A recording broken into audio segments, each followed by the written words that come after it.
動でお風呂を沸かします。お風呂の線は来ましたか？自動でお風呂を沸かします。Hello and welcome to another working from home episode of No Such Thing as a Fish, a weekly podcast coming to you from 4 undisclosed locations in the UK.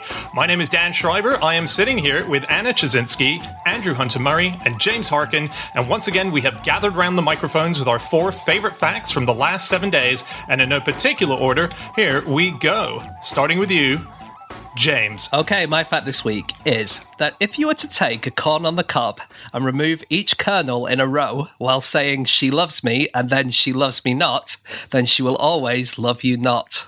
Right. No. Yeah. How many, that's quite a long version of that game, I'm guessing. Well, it's row by row, right? Row by row, yeah, so it's not that long. It's long and disappointing for any lovers doing it.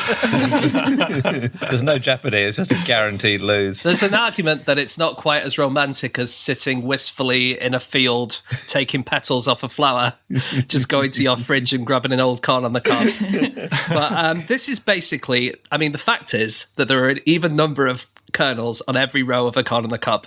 The best way to check it yourself is to get a corn on the cob from your fridge or your supermarket, cut it in half widthways, and then look at the sliced part, and you'll get a circular cross-section with the inside of the cob surrounded by corn kernels, and then if you count those kernels, there will always be an even number. Sometimes it's kind of difficult to see because you might have a little runty kernel where the bigger ones have kind of squished it out of the way, you know, like if you lose a tooth and everything kind of squishes back in that direction. But it'll always be true, always an even number, and it's due to the way that corn on the cobs grow. And by the time you finish this process, not only does she love you not, but she's had enough time to escape as far away from you as possible. That's true. Is it even possible to peel off a row? I really wanted to try this, but I hate sweet corn, and I would never touch corn on the cob, so I don't know if a row can come off all in one row. No, but like I say, if what you do is cut your corn on the cob in half, then you'll be able to see the cross-section and you'll see the row itself, and then you can just pluck off the individual kernels if you want. So you just have to say, she loves me not, and she loves me really slowly as you're plucking each individual kernel off. Or I mean, if you start with she loves you not, then she loves me, then she loves me not, then you're fine. But it's just basically there's an even number. I mean, what more can I say? And it's because of the way that they grow. If you were to look at it, you'll find most of them have like 14, 16, 18, something like that. Yeah. And apparently this is just a big old well-known thing that people who are into corn or growing corn know about, and it used to hit the news. I think sometimes it still does. It hits the news if someone finds an odd-numbered kernel. Like I found a newspaper report from 1949. It was sort of local rather than national news, but it was all capital letters. Freak ear reported in an Iowa newspaper. Wow. So did you know? So I read a piece. I was trying to find out other, secrets of corn. And I read a Huffington Post piece, which was headlined, 5 myths about corn you should stop believing. Oh, and okay. Lower those expectations. They're much less juicy than I would have thought, because one of them is that corn is unhealthy, which I didn't think it was. I was firmly of the opinion it was most of my days vegetables. Better than a Magnum. Yeah, better than a Magnum, exactly. Although kind of a similar shape. But one of the myths is that we can't digest sweet corn. Oh, which I think I do believe. Yeah, I believe that. Yeah. So you can digest I've seen it, Andy. Well, okay, here we go. Well, it does have large amounts of insoluble fibre, but you can digest the inside. So the inside is pure starch, so you digest that. But the outside is just a husk of cellulose, which is not digestible. So it looks like you haven't digested it, but you have. Can I just say, Dan, if you're taking your feces and taking out the corn kernels saying she loves me and she loves me not, you might get lucky and have an odd number, but I think it's unlikely you'll get lucky in any other ways. Well, you haven't heard how I met my wife. So, that's very cool. Andy, when you say the outside of the yellow skin, I guess, bit is made of cellulose, so you don't digest it, but presumably the ones that come out the other end are the bits that you didn't chew. It's not like you've digested the inside and then you've remade the perfect shape of a piece of sweet corn, but with just the edge, right? No, you're right. If you chew it with your teeth and obliterate the yellow outside, you won't be able to notice that. Although it will still be there because that's the fibre which is not soluble, which will come out. But you won't be able to see it. But if you're shotting sweet corn, then it'll all go straight through you. Yeah, absolutely. Yeah. I don't know if people do that. I don't eat it. If it came in shots, I think you might eat it. Yeah, you're right. You know me so well. If you found an odd-numbered cob and you were a slave in America in the 19th century, you could earn your freedom, apparently. No. This was, well, there was one instance of this. It was in an 1838 Farmer's Cabinet magazine, and it said that a slave owner said to his slaves, if any of you finds an odd-numbered cob, I'll be so astonished, I'll free you. And so this slave came to him 2 years later and said, I found one. And the master was just like jaw on the floor, said, okay, please tell me how you did that. You must have cheated. And so the slave said, okay, look, you have to promise to free me anyway. And then he explained that he'd gone and he'd tampered with it. And if you tamper with them very early on to remove that one of the rows, then it'll grow in a way that row disappears.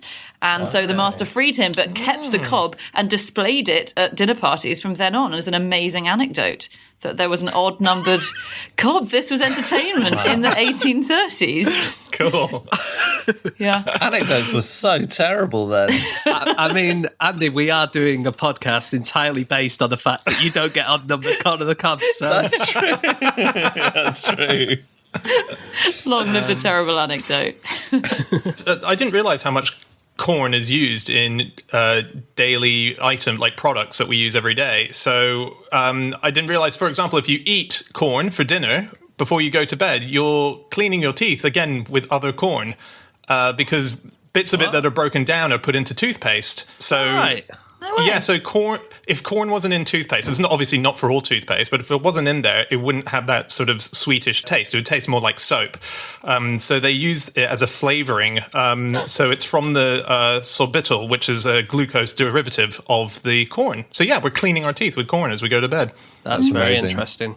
Yeah, not all of the corn is necessarily sweet corn, right? I think.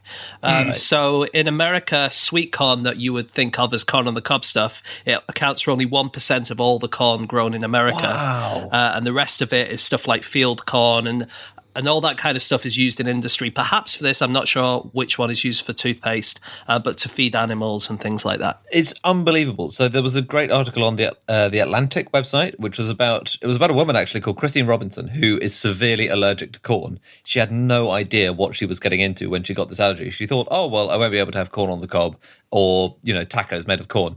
It turns out everything has corn in the USA. So table salt has corn derivatives sort of put in it. Iced tea, bottled water, sometimes have minerals which is processed with corn. You can't have bottled water. Supermarket meat, bagged salad, fish, grains, fruits, tomatoes, milk. All of these things are sprayed with lactic acid, which is made from corn sugars. No. If she's traveling, she can't wear a wetsuit unless she knows that it hasn't been washed in a detergent that does not contain corn. She said she loves diving. God. She said she can't dive if her partners on the diving trip have been eating corn chips. I mean, it sounds like the most... Oh, my God. I know. If you went to a diving place and they said, here's your wetsuit, and you said, excuse me, you've got any corn on this, they just think you're insane. I know. I know. It's in everything. Wow. Yeah. It's astonishing. Poor woman. Yeah. Jeez, I like the way you said she had no idea what she was getting into, as though she sort of elected, It's so didn't unfair. she? I know, it's so unfair. I misspoke there. Yeah. But, yeah, rough. There's a corn belt in America. You can drive for 1,500 miles and only see corn. She must hate that. Yeah, I don't think she goes there very much. Yeah, that's it's the Great American Bottom, isn't it? Is it? What it's Yeah, called? that's what it's called, where most of the corn is grown in America. That is funny. It's the floodplain of the Mississippi, and basically there was glaciers there, and they all retreated, and it was a great, vast bit of extremely fertile land, and it's known as the Great American Bottom. And is that very name cool. related to the fact that sweet corn comes out of your bottom still intact? It can be amazing looking. I mean, it can be so beautiful, can't it? It's a shame it's disgusting, but Well, it's great. I'm going to defend corn here, by the way. I love corn. Look, you're wrong, but that's okay. Don't feel bad. Fair enough. But I do like some of the non-yellow variety. God, you're an easy one to beat in an argument, aren't you? 1-0 Trzynski.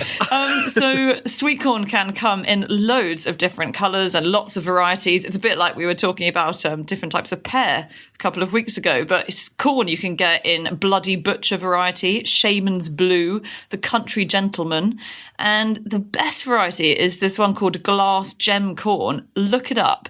It was originally bred by this old man, this 80-year-old man who's half Cherokee, and he wanted to get in touch with his Native American roots, and it was extremely important to Native Americans. And so he started growing lots of different varieties of corn and experimenting and crossbreeding them. And he bred this glass gem corn, and it's rainbow corn. Have you guys seen this? It's every little bit of corn is a different colour, and it's bright red, purple, green, blue, yellow, orange. It's absolutely stunning. Not very edible, but... that's the problem. I was wondering why we haven't seen that in Tesco's. Yeah, it's the edible thing. But it looks great. Thing. Hey, you know the movie Interstellar? Yeah. Yeah. Christopher Nolan movie. That cost $165 million to make, and to help pay back that money, Christopher Nolan sold corn. Wow. How much Yeah. did he sell? Like, I haven't got the exact number, but it's if you've seen the movie, you know that it's largely set in a cornfield. There's huge scenes of cornfield, and rather than doing that by CGI, Christopher Nolan consulted with Superman director Zack Snyder, who'd also grown corn for his movie, to say, where's the best place to grow corn for your own movie? So he spent £100,000 by finding a location in Calgary, in Canada, which was next to a mountain range, and they grew the cornfields from scratch for the movie. Wow. And they were told that by the time they filmed it that the corn wouldn't be usable, but it turned out it was. So Christopher Nolan sold off all the corn to help pay back his movie. Imagine if you're at your local vegetable market and you had Christopher Nolan trying to flog you some sweet corn. It'd be very surreal. Except, I don't think you'd recognise him, actually, so maybe it wouldn't. Would you? he would have to tell everyone he was Christopher Nolan every time. And you wouldn't believe him, would you? No. Well, most people would say, who's Christopher Nolan, for a start. Yeah. It would just be, you go home and say, this weird sweet corn dealer kept trying to tell me his name today. You would think that someone who worked in such a high-profile job to begin with would go into pear growing, not into sweet corn manufacturing. Is That's that a callback callback to last week. Can we pause? I'll quickly listen to last week's episode. Do you know that today's sweet corn is 1,000 times larger than it was 9,000 years ago? Wow. That's quite a lot bigger, isn't it? That's 1,000 times. You mean the individual Wow. pieces or the cobs? The whole thing. But I think the individual pieces would be a lot smaller as well. Maybe not 1,000 times because they would be invisible to the human eye. Yeah. I think they used to be 2 centimetres long, the cobs. And then, so I didn't find that fact, James, but I did find that farmers started selectively growing it. And it was, a very early plant to be domesticated.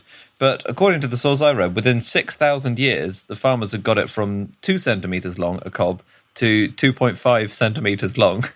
It's like a very slow rate of return. Wow. And how long did you say that was? 6,000 years? Do you think, like, after 6,000 years, you must think to yourself, it might not be worth carrying on? Yeah. But that's only because we know where it's got to these days. Back then, that might have looked freakishly large. very true. That might have been like, whoa, Guinness World Records, get over here.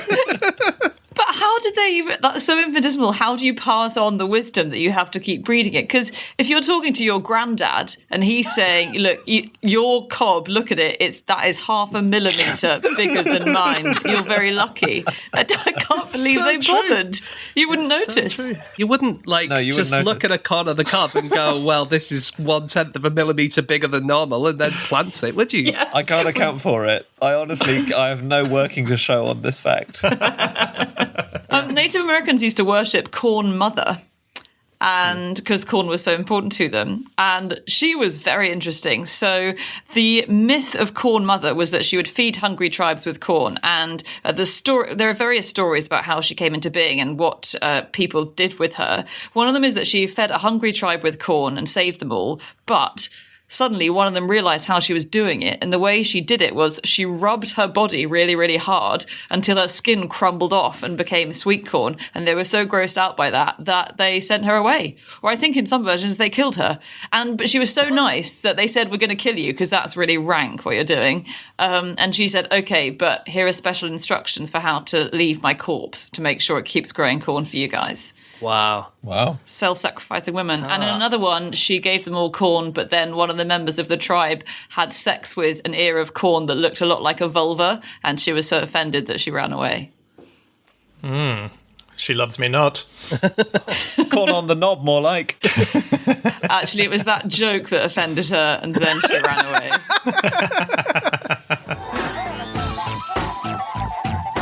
Okay, it is time for fact number 2, and that is Anna.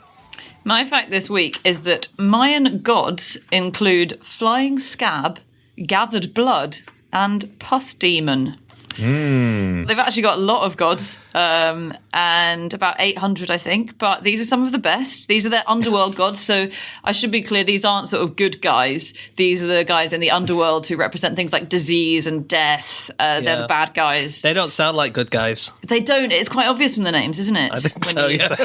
Well, you It's a think hell of a that. job for a PR person, isn't it, when you're called Flying scab. Pus Demon? Yeah.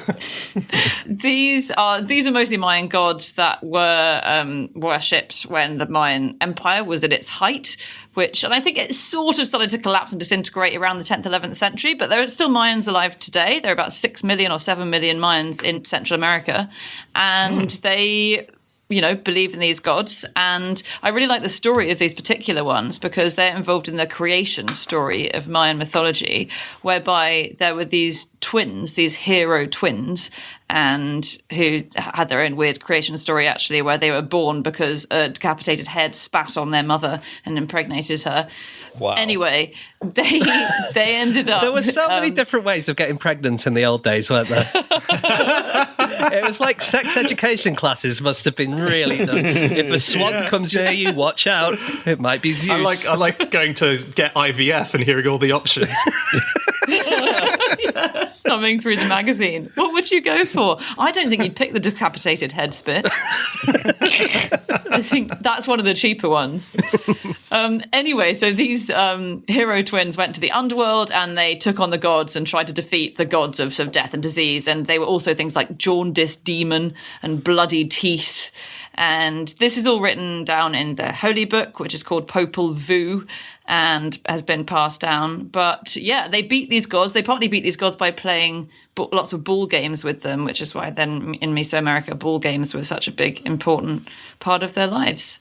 Anyway, the twins beat the underworld gods, and then the twins became the sun and the moon, and the world was born, and everything was fine. Oh, that is a good story. Happy endings. They worked in pairs, right? These actual gods as well. So it's not just the twins who came down, but you would always... So you'd have them working to do a specific thing. So flying scab and gathering blood were two that worked together, who would sicken people's blood. So I'm guessing sepsis kind of stuff. Pus demon and jaundice demon would cause bodies to swell up. Bone staff and skull staff turn dead bodies into skeletons. Sweeping demon and stabbing demon hide in the unswept areas of people's houses and stab them to death. That's quite a specific one. Hang on. If your house is so unswept that can conceal a big enough demon to stab you to death, I almost think you deserve to die for bad housekeeping. But I think these gods were, in some ways, metaphors for overcoming illness and death. And I wonder if there's a slight hygiene message in Sweeping's demon and Stabbing demon. I don't know, but this was all oral tradition until the 16th century when it was first written down. Yeah. So there might be some sort You of think public it health must be, messaging right? there. It must be like people telling their kids, you better sweep the corners properly, otherwise you're going to get stabbed to death. That's what my mum always told me. And, I now look in the corners every night, 6 times. What happens, though, if you're away on holiday, you come back, there's a big lot of dust in the corner. Who are you sending in to deal with that? Good point. Who's the least favourite kid in the family? Sorry, Dan. I feel like you had a last pair. I did. They're called Wing and Packstrap. So not great names. You know, you had a really strong theme going, and then pack strap. Do you know anything about them? They cause people to die coughing up blood while they're out walking on a road. Oh, so what's the public health message there? Don't leave your house. Yeah. Don't leave your house. One famous thing about the Mayans is that they predicted the world was going to end in 2012. Oh, yeah. Supposedly, Yes. or that's what a lot of people thought, right? So this is the fact that the Mayan calendar has a thing called a bakton, which is 20 cycles of their calendar, and it's equal to 394 years, and there had been 13 of them since the start of the particular calendar, and we were getting to the end of that cycle, okay, because after 13 they would start again. And so people thought that, that means the world's going to end, because previous times that had happened, the world had ended, according to Mayan mythology. But we only have one text which refers to the end of that Bakton, which was in 2012, and it said that it will be the display of Bolan Yokte. That's what would happen on the 21st of December 2012. And we all remember that, right? Well, I looked into Bolan Bolan Yokte. Yokte. I looked into him, and we don't really know much about him. We don't really know who he is. It seems like he might be the god of the 9 steps. And so what I thought it might be referring to is on the date of the end of the world, that was the day that Gangnam Style by Psy was the first video to reach 1 billion views on YouTube. So that is going from 999,999,999 up to 1 billion. So that's like the 9 steps, if you get what I mean. And this is the great display of the god of 9 steps was clicking up from 999,999,999 to 1 billion. So I think that might have been what they were predicting, the Mayans. You have blown this wide open. The lengths you'll go to prove the Mayans right. There was a lot of people did genuinely get concerned that they were correct in their prediction in the lead up to 2012. So there was an Ipsos poll, which is a sort of global poll taking company, and they polled 16,000 adults in 21 countries. They found that 8% of them had an anxiety or fear over the fact that it was going to be true, that it was going to end. And in one case, one sort of quite highly publicized case, 2 reality stars who were together, Heidi Montag and Spencer Pratt, who were from The Hills in America. So that was a massive reality TV show back in the day. They got so rich off the back of subsequent things that they managed to do from their publicity on that show that they racked up 10 million American dollars, but they thought the world was going to end. So they spent it all before it got to 2012. What did they spend it on? Do we know? Or it was random stuff. So they just started leading a very extravagant lifestyle. So he said, I would give my friends $15,000 for their birthday, just cash. I would buy people cars. Every valet I met, I gave them a couple of £100 tip. I would pay people $200 just to open doors for us. So he said, here's some advice. Definitely do not spend your money thinking asteroids are coming. The world did not end. Thanks, so they lost thanks, it. mate. Valuable advice. Yeah. How ironic that 2 reality stars had not a single grip on reality whatsoever.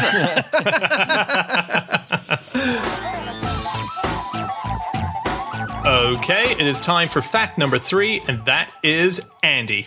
My fact is that in pre-industrial Sweden, some people used slugs as grease to lubricate their cartwheels. So this is all based on a paper that was published in the Journal of Ethnobiology, and it's titled Black Slugs as Grease. And it was quite a recent paper. It's to describe this old custom that goes back to the 18th century. It was known to go back at least to then. I'm sure it goes back further. It's by Ingvar Svanberg from Uppsala University.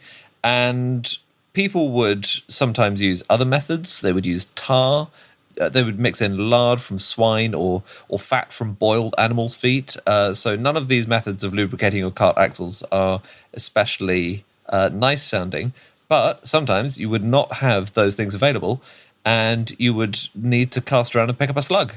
And some wagons actually had a slug tub hanging behind them, where if you just hop in a slug, shove another slug on the wheel. Is that what they did?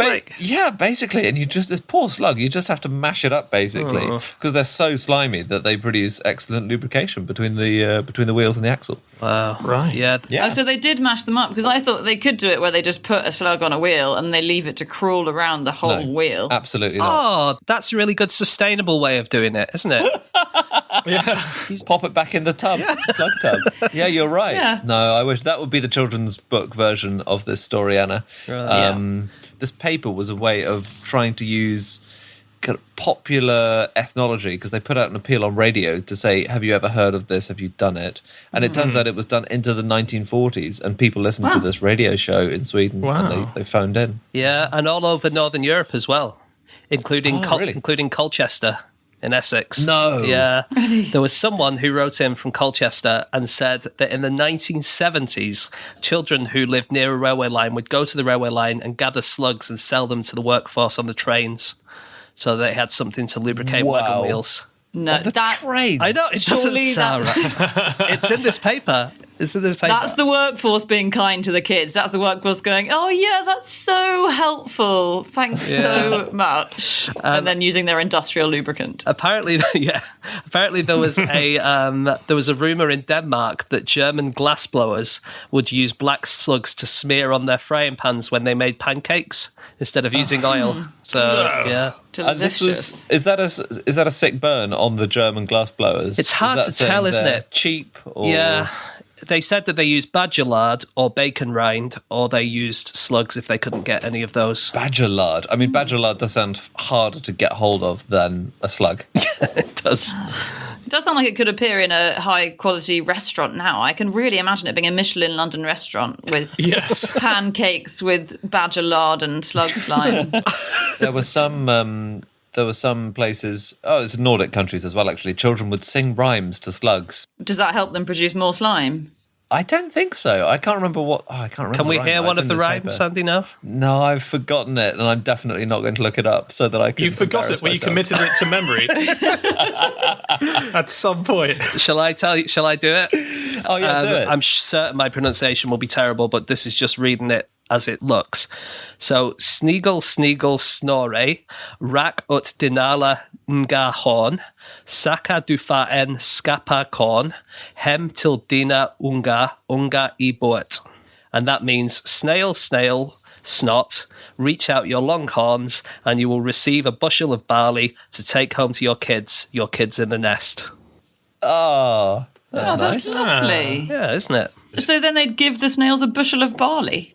I think it was just nursery rhyme. It's a bit odd, the extra detail at the end, the kids in the nest. So you give it to your kids, the kids in the nest. Yeah. It's a sort of, I know where you live kind of statement. Wow, I didn't think it was quite that worrying. Feels aggressive to me. Do slugs make nests? I don't think these children know what's going on. So many holes in these rhymes. Point. Yeah.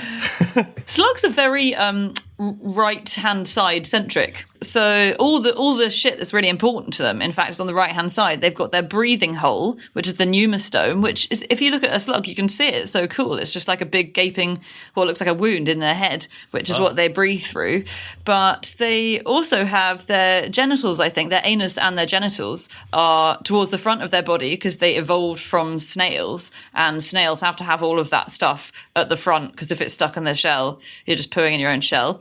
And so they've got their anus and their genitals at the front, all on the right-hand side as well. But I think that would be a really exciting plot point, everything being on the right-hand side thing. If you had, let's say, a slug hospital drama, and you've got the slug spouse turning up, and, you know, the Dr. Slug says, "I'm so sorry, Mrs. Slug. One half of your husband's body was completely obliterated by the accident with the cart." And then, and which half was obliterated? The left half. Oh, well, that's fine. And then, you know, there's jeopardy there. Which half? And then the credits roll. I love it. Anna, though, surely there must be some use to the other half of the slug. Otherwise, all slugs would evolve into being half a slug. That's true. That's absolutely. Well, maybe they're on the way there. You know, in a million years' time, slugs will only be half a slug, and everyone will always say, "I wonder where the other half is." You know, some slugs eat birds. No.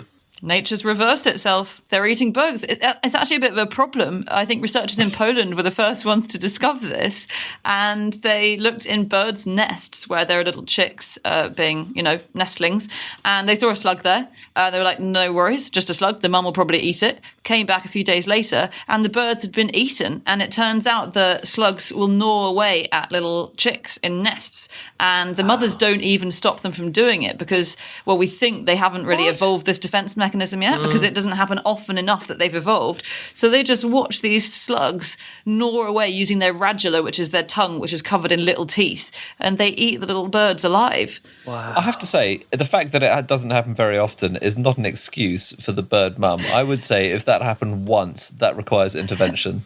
I agree. I think that's evolution going wrong. If you don't automatically know if you see a slug eating your baby, you should stop it happening. What I think is quite interesting is that this nursery rhyme said bushel of barley to take home to your kids in the nest. It doesn't say kids in your nest. So maybe these children in Denmark, they knew about this kind of behaviour of slugs. Oh my going God, into James, birds' this is nests. like the time you proved the Mayans right earlier this episode. Amazing. So slugs used for lubricants. Lots of other things have been used for lubricants in the past, haven't they? Seaweed used by people in Japan for thousands of years. If you get red seaweed and boil it up, it gives you this liquid called carrageenan. And it's extremely gelatinous and slippery, and it's been used as lubricant for forever. James, are you talking about tribology here? Am I? I think you are. So tribology is the science of friction and lubrication. Oh. And it is such a recent science that it was only named in 1966. Wow. But it covers basically everything. Everything you can imagine. All mechanical processes have friction and lubrication elements in them. So there's geotribology, which is about tectonic plates and glaciers. There's nanotribology, which is in, computer disk storage. There's biotribology, which is hip joints and how they work and how, replacement hips can stay working for longer and everything. And we met a tribologist when we were in Vienna. You know what? I was just about to ask that. Was he not the guy who said he coined the word tribology? Well, I've come across different accounts of who coined it. I've heard that a guy called Peter Jost also did, but we met Friedrich Franek, who is a senior tribologist in Vienna, and he was great. Yeah, kept slipping over, didn't he? Yeah, but his cart outside was so well oiled. That's amazing. Well, I believe him. He's our friend. Yeah, let's go with him. All right. I think that's how loyalty works. I was reading about nose grease. Oh, yeah. Do you know about this? No. So the oiliest and greasiest bit on the human body is the little bit that's connected between the nose and the face. And it's got so many uses. Observatories with telescopes would use it to sort of minimize the scratches on the surfaces of the telescope. It would be really effective for that. And if you ever have a beer, this is just for a tip, next time you have a pint of beer, if the head of the beer is too much, you can take your nose grease and you can stir it into the head and it will dissipate. Have you tried that, Dan? Really quickly? Not yet, because I read it this morning and I thought it might be. So we read once on QI that if you take earwax and put it into beer, then that will also make the bubbles go away. And we were going to do it on the show, but no one thought to try it. And then on the day of recording, we actually got some beer and we thought in rehearsal, let's just quickly try it to make sure it works. And it really did not work. It didn't work. No. We just ended up with bubbly, earwaxy beer. Oh, well, Dan, I can't wait to go out for a nice pint, all of us, when this is all over, and just see you rubbing your nose into your glass. I'm not going to put my actual nose in the glass. Why? Cut out the middleman of the finger. That's what I say. I don't think we produce enough grease, do we? We're all stroking this bit of our nose. I can see you're all doing the same as me. Sorry, so this is the bit of your nose, because Dan, when you said between the nose and the face, I thought you meant on the inside. I couldn't work out what you meant, but you mean the outer bit below your eyes. I think it's specifically the bit between, like, let's say your cheeks and your nostrils, like that little, the little indentation there. The side bits of your nose. Yeah, those are greasy bits. Yeah. It's very soft, actually. I'd never noticed before, but it is quite soft. But I still don't think it is enough to be stirring usefully into anything for culinary purposes. I think if you've got a telescope and a tiny little aperture, then I can see it might be useful for that. But if you're going to do it for a pint, you're probably going to have to go around the whole pub getting bits from everyone's nose to give you anything. By coincidence, I have these two things next to me. This is really a coincidence, but I could test it. You could test Dan has it. a beer and a glass, and there's no way we're not going to demand he does it now. It's zero alcohol, though, so I don't know if that might not produce a head. Yep. Oh, there we go. Get my nose. Okay, so here's the beer. Just poured it in. Here's my nose. Oh, This all Nice, stacks up yeah, so yeah. far. yeah. So, Wow, look Oh at my it God. dissolving immediately. This is mad. but no, look at that. Oh, look at that. It is disappearing. This is a good tip. If you're a barman and you ever pour a bad pint, just get some grease off your face, dip your finger in. Look at Okay, that. that is quite impressive. Is. Now, we do need to see it with a control where you're not using the grease. Yeah. Maybe next week? Yes. Next week's pod, yeah. Tune in. Cool. That was good. Nice. Yeah, well done, Dan. Good Nice. experiment. Well proven. Experiment. I've got one more fact if we have time for one more yeah. on this one. So I just read a story that happened in 2002 about a case of grease causing a lawsuit. So a man sued a pub for slipping on pork chop grease. His name was Troy Bowen, and the story says a man who slipped on a trail of grease left on a pub floor by a patron wearing pork chops on his feet was awarded more than £23,000 yesterday by an Australian court. So many questions. Yep. Troy Bowen, he broke his arm. He was at the Janelli Inn in South Sydney. And this was back in 1997 that the incident actually happened. And basically what happened was another guy there called Ross Lucock had won the pork chops, in a raffle, in a pub raffle. But then the pub refused him service at the bar because he was barefoot. So he returned a short time later with the chops strapped to his feet and walked around everywhere, even playing pool in the pub. And poor old Troy Bowen was then walking along, and they hadn't cleaned away the grease left behind and slipped on it and successfully sued both the pub and the man wearing the pork chops on his And feet. this guy was Australian, you said. Wow.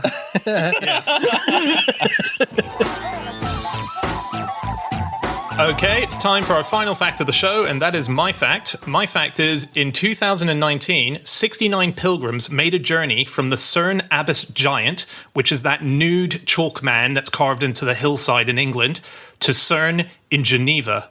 Or, as they put it, from the large Hardon to the large Hadron.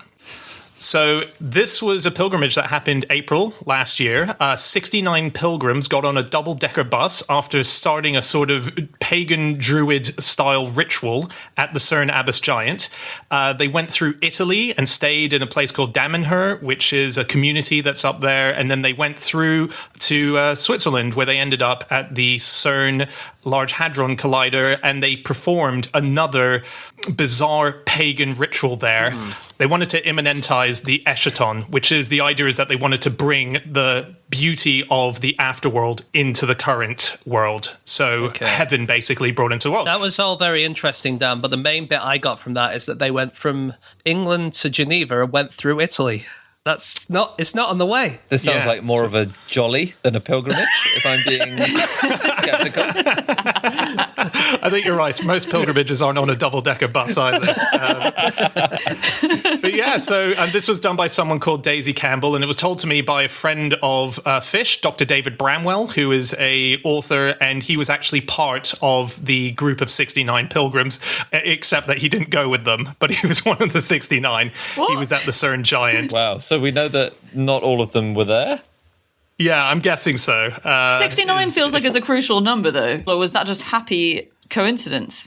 You know, because it's No, like a rude intentional. number. I guess you're right. Maybe he was number 70, and I'm pretty sure that he said he was 69. Yeah. If he's number 70, it ruins the joke. So yeah, can't go. Yeah. We should say they were doing it for a joke, right? So they are quite funny, and when you read the write-up, it's obviously a very humorous thing they're doing, this pagan thing. Yes. And they call themselves Discordians, which is a sort of faux pseudo-religion started in the 60s, and it's sort of based around chaos, and like chaos is as important as order and stuff like that, right? Absolutely, yeah, but they are a lot of people who are druids do it, and they do buy into a lot of magic and folk. But yes, it's all done with a great tongue-in-cheekness about it. Yeah.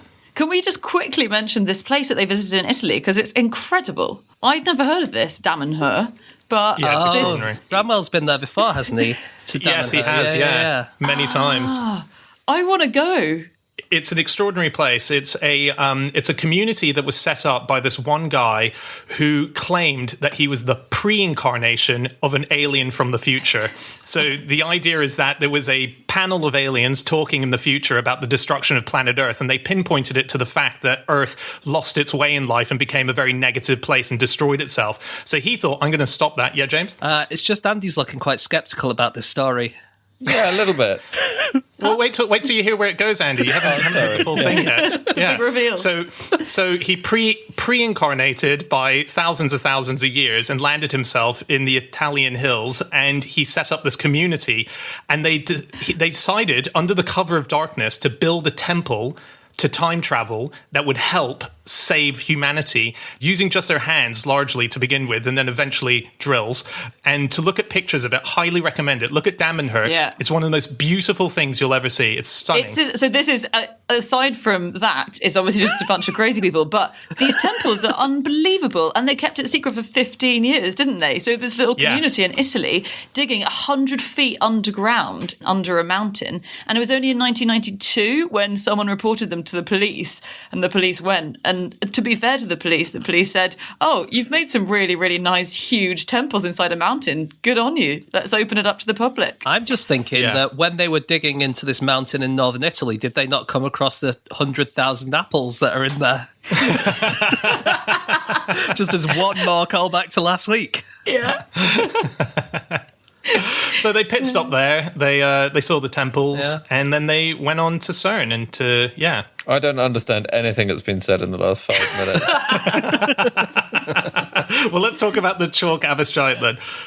So the CERN Abyss Giant, we should say, is a 180-foot tall, naked man with a club, and he has an absolutely enormous penis. Yes. Yeah.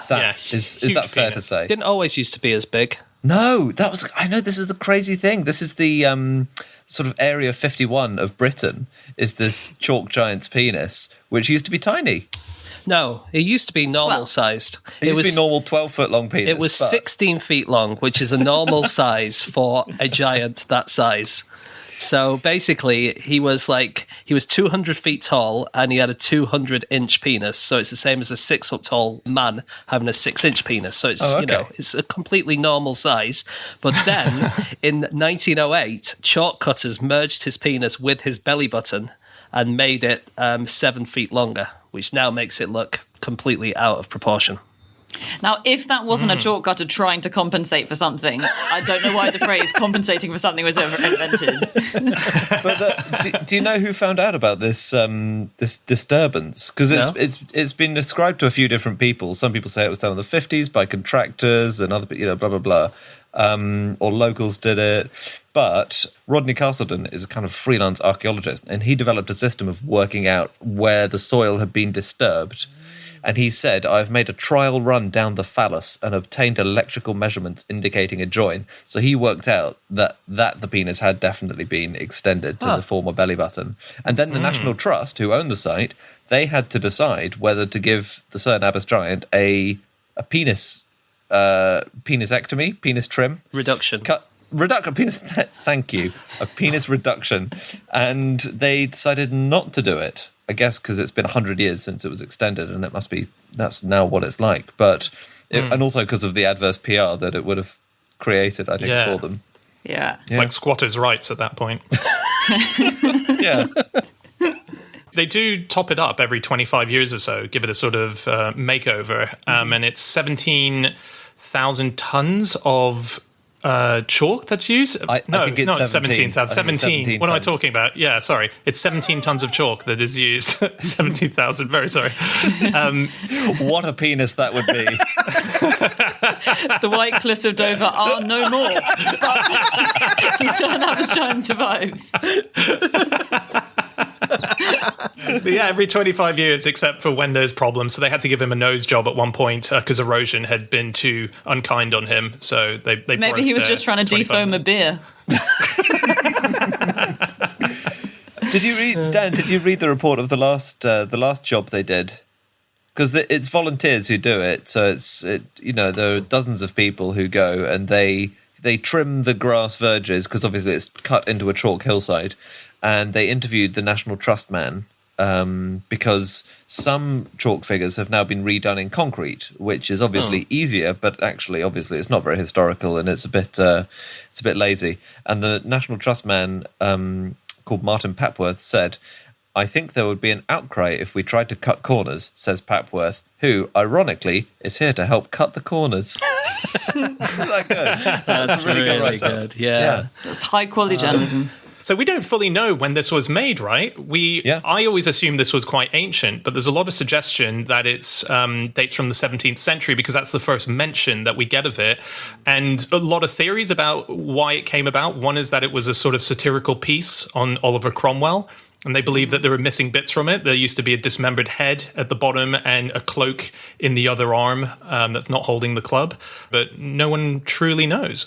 Because a lot of sources do claim that it's older, don't they? There was an article in The Independent that casually referred to it as 2,000 years old. But it seems impossible that this thing would have existed for 1,500 years and no one mentioned it until 1694. Surely someone would have written down at some point, by the way, we've got this massive naked man on a hill. There's a land survey in 1617 that talks about this hill and doesn't mention the massive naked man. And it just seems like if you were to buy a house and the survey came back and it didn't mention there was a massive naked man on the side of your house, you would complain, wouldn't you? Yeah, definitely. You would. There is one theory I've heard, and I like this so much. So the people of Dorset were interviewed about it in the 18th century, and this was, I think, a local reverend who was a bit of an amateur historian taking this record from the locals. And the people there at the time said that it represented a giant who had stolen sheep from the people living nearby for his own food, and then he'd lain down to rest in this field, and the villagers had killed the giant in his sleep, and then they'd put an outline around him, meaning that the chalk giant would be a literal crime scene chalk figure that the police always draw in crop shows. When you have a murder and you see the chalk line on the floor, they don't put the penis in there to show you how long it was, do they? The final indignity. That's brilliant. It has been covered up for other reasons in the past. So in the 19th century, classic Victorians, they let foliage grow discreetly over the penis, so you couldn't see the penis in the Victorian age. And then in the war, we covered up the Cerne Giant and all of our other chalk hillsides, I think. Which, if you were listening from abroad, you should know that England, the south of England specifically, just has this weird habit of drawing massive chalk figures on hills. And then come World War II, we had to sort of like paint a lot of them green or cover a lot of them in grass and stuff because they're quite obvious. Yeah, you didn't want the German bombers to be able to use them as a navigation, like following the direction of the penis, Bristol this way. Yeah.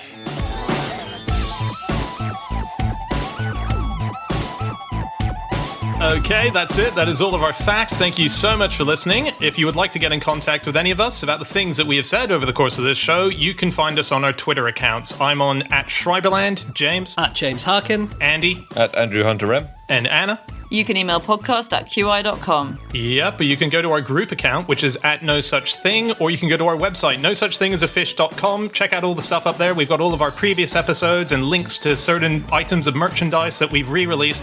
And guys, we do, as we say always, hope you're staying safe. Do stay at home still. We'll get through it. It's not ended yet. We don't know when it will end, but we're saving lives by not leaving the house.